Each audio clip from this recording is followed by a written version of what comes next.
Coming up, I'll reveal the number one reason that your boss might be a complete jerk. And then there's something strange happening with jobless claims. We'll break it down and tell you why it matters. Let's go.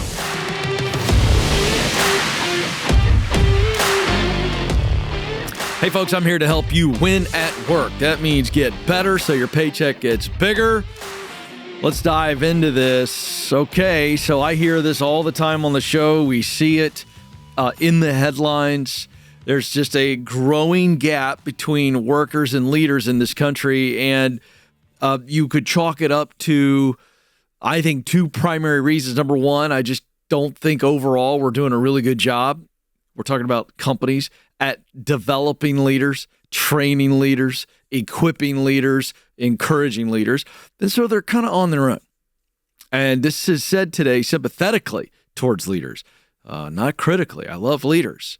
And I think if you've ever been in a situation where you've had poor leadership, you can appreciate the idea of getting good leadership and working under healthy leaders. And so I want to address these things. I think the second factor is that we just have unhealthy leaders. I at times am unhealthy, and I'm talking about mentally and emotionally here. And sometimes you are unhealthy. And are we at our best when we're unhealthy? The answer is no. So if your leader is unhealthy in between their ears and in here in their chest, can they effectively lead you? The answer is no. So we dug in here, and I want to tell you about some research done by human resource expert Simon Dolan. He's a PhD out of Britain, and his research reveals that leaders are most effective when their self-esteem is high.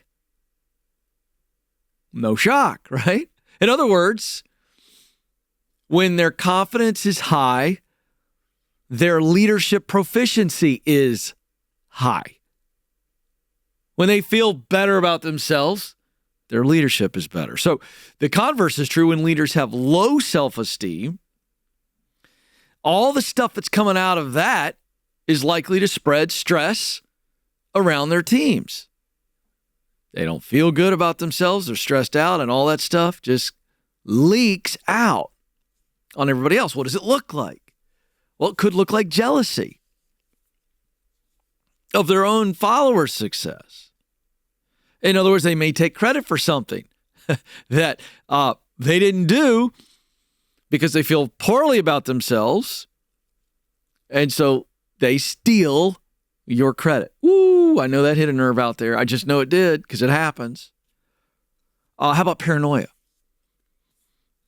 Looks like this. A leader with low confidence can be very paranoid, always worried about enemies lurking inside the building and outside the building. You know, just constantly on the defensive. I could go on and on and on. Comparison stuff. I mean, we all fall into comparison at times, but we know what it looks like because we felt it, we've experienced it in our own lives, and then we've certainly been under leaders who are doing this. And again, at the root of this is someone who has low self-esteem, low confidence in themselves.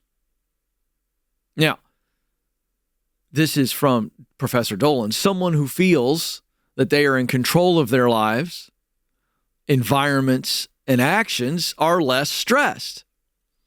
And he says this is really the core of emotional intelligence. It's great. He's absolutely right. Just think about that for a second.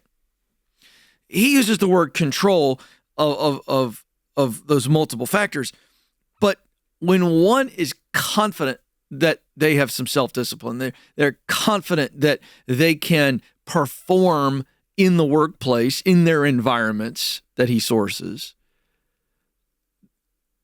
then there is a sense of control.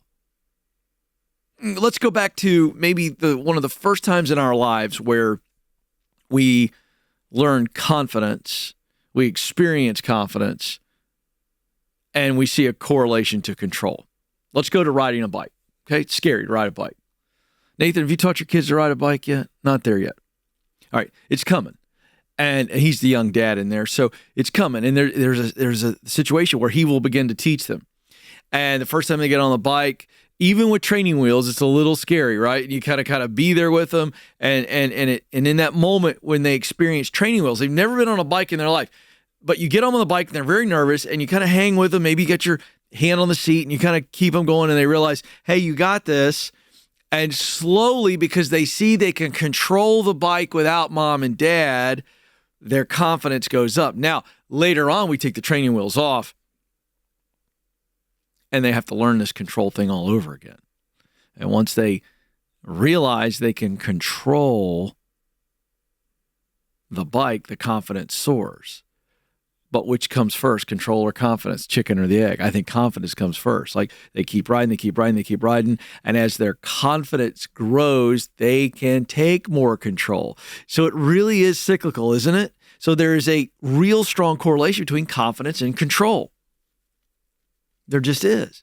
The more confidence I have in myself, the more I can take control of myself and my actions. So the solution for the leader, and if you're a leader out there and you're struggling with confidence, hey, there's nothing wrong with you. There's nothing wrong with you. Even if you have been developed and trained and you are supported, it's still new and it's scary. And so developing confidence comes through self-awareness.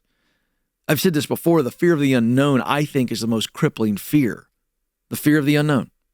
In a physical way, if I'm driving and rain comes so heavy that I can't see past the hood of my car, I am scared. I am not confident. I cannot see. I'm not aware of the lane to stay in the lane. You understand what I'm saying? So there's a physical component to this, and then obviously an emotional and mental application of the unknown. And so I'm new in leadership, or I'm thinking about raising my hand to do leadership, and I don't know how to lead.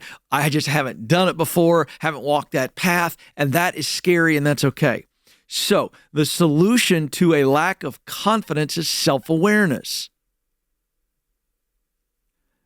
I don't know enough about myself is ultimately a statement that would lead to a lack of confidence. Or I don't know that I can ride the bike. I don't know that I can do this math problem. I don't know that I could stand up in front of an audience and give a good talk. You could go, I don't know. And so the solve for that is to know. Can I do it? And so the solution to a lack of confidence, the solution to a not confident, low self-esteem leader is self-awareness. And this is where we go. This is the question. What is at the root of my lack of confidence? That's the question. What is at the root of my lack of confidence? This is digging. A lot of self-digging. Maybe you got to get with a therapist. Maybe you got to get with your leader. Maybe you get with a coach. Maybe you get with some close friends. We have got to get down deep to the root of why you aren't confident. Did somebody say something to you years ago and you're wearing it like a coat? Did somebody do something to you? Have you experienced some trauma, some big failure, make you question yourself? What is it? Let's get all the way down to the root. This is identifying it. And then once you identify it, you got to own it. Don't make excuses for it. Don't explain it away to yourself and certainly not to anybody else. Own it. Say, okay, this is why I am not confident. I got to own this.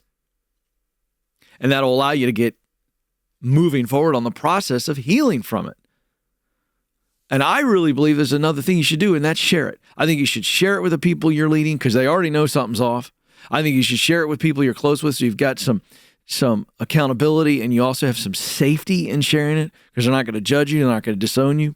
So identify it, own it, share it. When you do that, you will have the natural momentum that you're going, okay, I'm going to get to the bottom of this. And now I know this is why I lack confidence in this area of my life. And so I'm going to flip the script.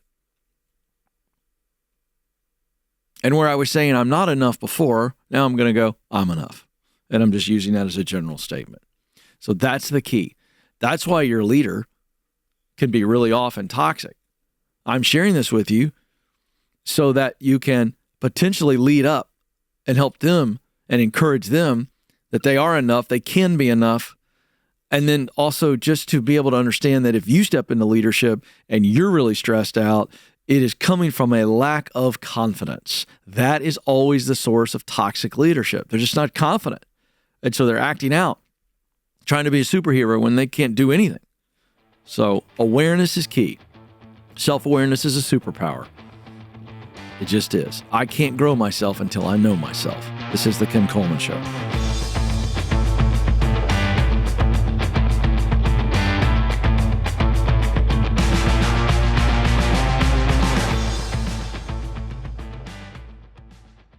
Hey, high school seniors and parents of high school seniors, it's almost graduation time.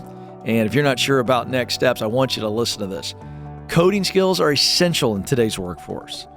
And my friends at Bethel Tech can help you start a new career really fast and do it cheap.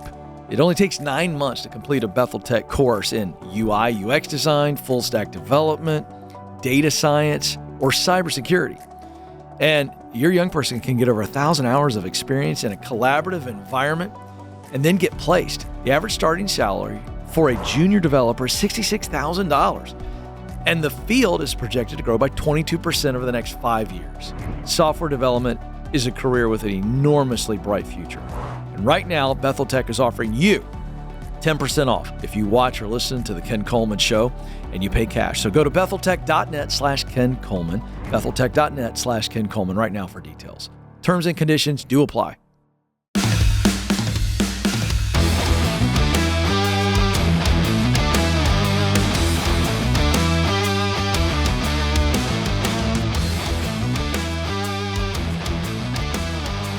How are you wired? Do you know how you're wired? If I were to just ask you that question over coffee, how would you answer it? How are you wired? Now, a lot of you would go to personality, and I certainly get that, but I've actually put a lot of work into a brand new book to go along with the Get Clear assessment. I really believe this tool, the Get Clear assessment, has helped so many people. We know it has, but I believe it is such a wonderful, wonderful tool for self-awareness. It's a tool that opens you up like a can of tuna, and it just says, okay, this is who I am. And I believe everybody has 3 wires: talent, what you do best; passion, work that you really love to do; and mission, results that you care deeply about putting out into the world through your work. And so if you can identify those wires and you see how they can come together to create true electricity, true productivity that is meaningful to you and allows you to make the most money possible and experience meaning, then you've got self-awareness and ultimately the ability to look out and get your direction and choose your professional path. That's why we created it. So the Get Clear assessment is now together with the book, Find the Work You're Wired to Do. The book takes about 45 minutes to read or less, and it essentially meets you, and you shouldn't read it unless you've taken the assessment that comes with it. You get a code with it. It's in the back of the book. And think of it this way. The assessment in the book answer these questions: who I am, what I want to do, where I can do it, and how I get there. Massive. Great gift for the graduate in your life, high school or college. High school students have taken it. It absolutely nails them because, again, it essentially is like having me as a personal coach in the assessment in the book, because I ask you a bunch of questions in the assessment about you, and if you answer honestly, you're going to go, oh my gosh, Ken nailed me. And I'm like, no, I didn't. You nailed yourself. And that's the simplicity and the power of the tool. So you can get them both at kencoleman.com, now out, kencoleman.com in the store. All right, let's get to some things that will affect you, the professional. I'm going to talk about you as professionals because you are professionals, and I like to keep you aware of what's going on. I'm not a conspiracy theorist, but this is pretty interesting headline. Something strange has been happening with jobless claim numbers lately. Now, this is CNBC, folks. This is not a conservative outlet questioning the Biden administration and the Bureau of Labor Statistics. This is CNBC, and you got a lot of economists asking questions, and so I think we need to be aware of this. The past several weeks have shown that first-time claims for unemployment benefits haven't fluctuated at all, as in zero. For 5 of the past 6 weeks, initial jobless filings totaled exactly 212,000. So it hasn't fluctuated at all. Now we've got 168 million people actually working. So that seems a little unusual to you, doesn't it? I'm not a conspiracy theorist. I'm not. In fact, I don't even like talking about conspiracies. It irritates me. If they're true, great. But I don't have time. I don't like to burn mental calories on conspiracy theories. They make for great documentaries. And great conversations, by the way. I just don't like them. But here's what's going on. Every Thursday morning since mid-March, the number has stayed at 212,000 people in unemployment. And as you know, we are theoretically, it's being reported that we're still at record low unemployment, 3.8, 3.7, somewhere in that number, which is historically really, really low. So Jim Bianco is quoting this article. He's head of Bianco Research. This is a guy who runs a research firm, and he says to CNBC, he says, how is this statistically possible? 5 of the last 6 weeks, the exact same number? Initial claims for unemployment insurance are state programs. You got 50 state rules, hundreds of offices, and 50 websites filing information. Weather, holidays, economic vibrations drive the number of people filing claims from week to week. Yet this measure is so stable that it doesn't vary by even 1,000 applications a week. Whoa! Kind of makes you wonder, is somebody cooking the books? And folks, let me just tell you something. I've been in politics. I worked in politics. It is very easy to manipulate numbers. You got people looking at reports and people that are tapping them into a computer on a keyboard. And this is an election year. This is a presidential election year. And the Biden administration is dealing with rampant inflation. And what's good news for the Biden administration? That the job economy is really good. It's just interesting. Even the Labor Department spokesperson noted that the string of 212,000 prints on the jobless claims data is uncommon. It goes on to say, can be reasonably interpreted as an indication that there has been very little volatility in initial claims over this period relative to historical patterns, and that the seasonal adjustment factors are effectively blah, blah, blah, blah, blah, blah, blah, blah, blah, blah, blah, blah. Okay, now, why do I share that? I want you to be the judge. I am not the judge here on this. I don't have the old white powdered wig and the hammer, the gavel. I wish I did. It's not my role. I'm not going to judge. I'm just going to simply report this, that here's where we sit. And this leads to the second headline. GDP growth slowed to 1.6% in the first quarter, well below expectations. Now, again, I'm going to dumb this down because I know you don't come to this show for an economics class. But apparently YouTube likes me to comment on this stuff, so they stick this stuff in front of me. I'm going to try to keep it bottom of the shelf. The gross domestic product, when it's lower than expected, that is saying that the economy is slowing. This is not a political opinion. These are the facts. And so when we see that, we go, oh, the economy is slowing a bit, much less than expected. It increased at 1.6. That's good, but the growth is slowing. The Dow Jones, people that are driving economic policy in many ways in their stock market activity, the money people were looking for an increase of 2.4%, following a 3.4% gain in the fourth quarter. Well, instead of a 3.4% gain, it was only 1.6%. That's a pretty dramatic slowdown. Consumer spending increased, which is what's helping drive inflation. But inflation is back up. So let me explain a term you may have learned in the 7th grade. It's called stagflation. It's really, really bad.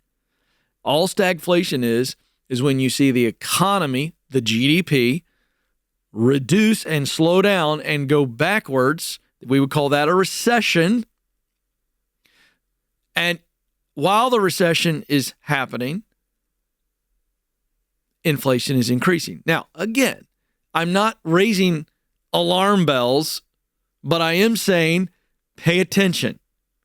If you are a wise person and you pay attention to this kind of stuff, and I'm paying attention to it for you, then you can go, oh, okay, what does this mean to me? And I'll tell you in a second. So when the GDP only grew at 1.6%, now you're starting to see that could be very interesting. If it only grows at 0.5%, now you're seeing a slowing. If it goes negative, that would be a recessionary situation. Now, inflation has spiked back up. It's in the news every day. Everything's going up.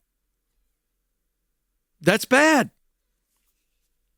And so you can have a mild recession as long as inflationary pressures are steady. But when inflation is going up and the GDP is going down, let me tell you what happens and why I'm talking about it today. That's when you start to see job layoffs. Big companies get nervous and small businesses get nervous. And they go, we may be headed for a financial storm and an economic storm. And so we're going to reduce expenses. The same thing you would do in your household if you knew that you were going to lose your job or take a pay cut or whatever else, or have a bunch of expenses, maybe some healthcare expenses. What would you do? You would tighten the budget. At least I hope you would. In other words, you would become protectionary. And what I'm suggesting today is we should be on the lookout for this, because we've managed as a U.S. economy to keep a really low unemployment rate during this inflation time. We've really been blessed, to be completely honest with you. You think that inflation sucks now and that it's painful now. Imagine if you weren't making the money you were making or you didn't have a job. So at some point, something has to give. The Fed is not going to lower interest rates. While I'm warning you, let me throw one else out there. 7% interest rates as a result of the treasury yield on your mortgage, it's probably here to stay for a while. 3% mortgage, which I've got, sorry. It's not happening in a long time. In fact, I'd say in my lifetime, it won't happen. So something's got to give, folks, on all this inflation. Why do I share this? Because to the extent that your budget is tight, and as a professional, your job is your livelihood and your paycheck to paycheck, or you don't have a lot of margin, you better start thinking about stacking cash, and you better start thinking about a side hustle or expanding that network and growing that network, so that if there are layoffs and the job market takes a real strong hit, because I think we're poised for that. Because I just know the economy, folks, is a roller coaster. And we've been going up for a long time in this job market. Something's got to give. I'm not trying to scare you. I'm not trying to depress you. I'm trying to be Paul Revere, riding through the streets of Boston saying, the British are coming, the British are coming, the British are coming. Prepare. And I really think that's where we are. And I think with the volatility of a presidential election, where we don't know if one of them's going to be alive or the other one's going to be in jail, these things are real. I'm telling you. Listen, I'm not trying to be unkind. I'm not being political. I'm just going, you're a moron if you're not scared that Joe Biden could die. He's really, really old. And listen, you're an idiot if you think there's not a chance that Donald Trump could go to jail. So what happens if either one, that's volatility. We got two old dudes who, and by the way, Trump's really old. He could die. Yeah. So I share this to go, as a person who believes in individual responsibility, that you should be responsible for your financial future, that you should be responsible for your family. I just think this idea that we're rolling along at a 3.8% unemployment rate and I just got a big bump in pay and this is great. And these two old guys, and this is the weirdest political climate we've ever been in. And good Lord, I can't believe these are our choices. But hey, everything's good. And let's just keep spending like a drunken sailor, because that's where we're at. The American people are spending like crazy. The consumption rate is up. That's one of the reasons why inflation is up.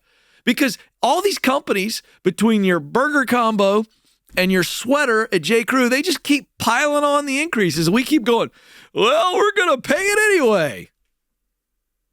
And I'm telling you, we are in a very volatile situation right under the surface. I'm just trying to make you aware. What can you do to weather a storm? I see some signs that tell me some storms are brewing. I hope that the storms don't come. But if they do, I'm going to be ready. Will you be ready? You heard it here first. Hope I didn't freak you out or depress you, but somebody's got to tell you. This is the Ken Coleman Show.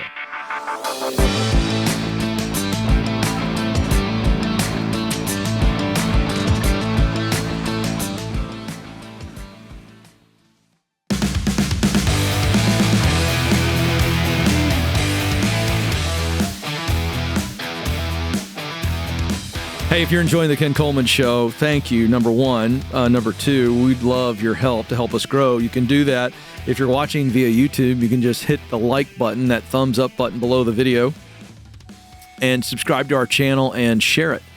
Same thing on podcasts. If that's how you're consuming the show, give us a follow, a 5-star review, and share. Thank you. Let's go to Bay City, Michigan. That's where Philip is. Philip, you're on the Ken Coleman Show. Hi, Ken. How you doing? I'm having a blast and living the dream. What are you doing? Ken, I'm just on my lunch break, and thought I'd talk to you. Talked to you a few times before. Great. And, yeah. I'm always honored when somebody calls me on their lunch break. That puts a little extra pressure on me to help out. So what's going on? Well, Ken, I just left a job 6 months ago of 12 years in the auto industry. Wore a couple different hats. I was a line worker, building steering columns and steering gears. And I was a chaplain, and I was a first responder and a fire brigade member. And I left a position to do something completely different, real close to home, like a quarter mile, and purify graphite now. Okay. That's awesome. Yep. How does one purify graphite? And can you tell me that in 15 seconds or less? Yep. It's a very dirty process, but we do it in a furnace around 200 C degrees. Wow. All right. Very awesome. That's fascinating. That would qualify as a dirty job. I was just with Mike Rowe this last week, and we were hanging out. All right. So what's your specific question, and how can I dive in and help? They want me to take the load off the current supervisor, which I've known for a long time. But I'm trying to take on some of his responsibilities. I've only been there 6 months, and there's a lot to learn. So I'm just trying to be the best I can be. Well, let's stop for a second. Have you said yes to this? Yes. Okay, does that mean that it's a promotion, or are they just saying help me out for a season? Well, my pay is reflected when I got hired, and in the 6 months I got a $2 an hour raise. So they really want me as this. We'll call it an assistant manager or something. Okay. So are you concerned? Is that why you're calling me today? What can I help with? Definitely. It's been a roller coaster ride. I've really had a lot of anxiety. Okay, so let's talk about that. So anxiety is worry and fear. So what are you afraid of specifically? Just making sure that I can do the best I can, and my supervisor isn't 100% clear on what he wants me to take. So I've forced the question multiple times, and he's been kind of out of the office a lot, trying to meet with vendors. All right, that's a problem. So the problem, no wonder you have anxiety, because you're not even sure what you're supposed to be doing. Correct. Okay, well, there's only so much of that you can control, and if he's not going to give you the answer, then I would talk to the team you're managing and say, where do you guys most need my help as a manager? You know, the ultimate job of a leader or a manager is really two things. It is to make sure that people are doing okay, checking in on them. You doing okay personally? How you doing? And then secondly, to help them get what they need so they can crush their job. So I would keep putting the pressure on him and go, hey, bro, I know you've been out of the office, but I need some more clarity. But let me tell you what I'm doing in the meantime. I'm just going to go to the team and go, where do you guys need management help? Because he essentially asked you to step in to take some stuff off of his plate. In lieu of him not being able to tell you, I feel pretty confident if I walked into your plant today and I sat the team down with you and me in the lunchroom and I said, where do you need Philip's help? Where do you need the leadership help? I believe they'd tell us, don't you? Yeah. Yep. And then do that. I have a very good relationship with the owner, and it's a small 30-person thing, so I don't have a problem walking into the owner's office. Hey, is there anything you need me to do? Well, okay, I'm fine with that, but again, you've got a level of leadership between you and the owner, yes? Definitely. Okay, so I'm fine with you doing that, but I think you just missed the entire thing I said. I think you've got to talk to the team and go, where do you guys need a leader to come in and make your job better? That's what they look for. Yeah. So go do that. And I don't want to step on any toes in the process of You're not stepping on toes. No. I know if I were to do what I said, I would be stepping on toes. I think so. I had a red flag there. You would be going above your leader to the owner. I don't like that. Right. And again, it's not because it's my advice. I'm just trying to protect you. Why do that? Go to the people. Leadership 101 is to sit down with people and go, how can I help you win at your job? Let me say it again, Philip. Sit down with the team today after lunch and say, how can I help you win in your role? Bing! Leadership 101. And listen to them. And by the way, it may take them a couple of times to actually answer it. You've just been elevated this position. You were on their team before. You may not have established trust. Maybe you have established trust. But the more people know how much you care for them, the more they will reveal to you about what you can do for them. Do you understand what I'm saying? Yes. That's it, my man. That is all you got to do to win. I love the question. And I think you're going to crush it. And in this situation, you don't need the leader above you to help you lead. You just need to lead. This is The Ken Coleman Show. Thanks for listening to The Ken Coleman Show. For more, you can find the show on demand wherever you listen to podcasts and watch the show on YouTube. You can also find Ken across all social media by following @Ken Coleman.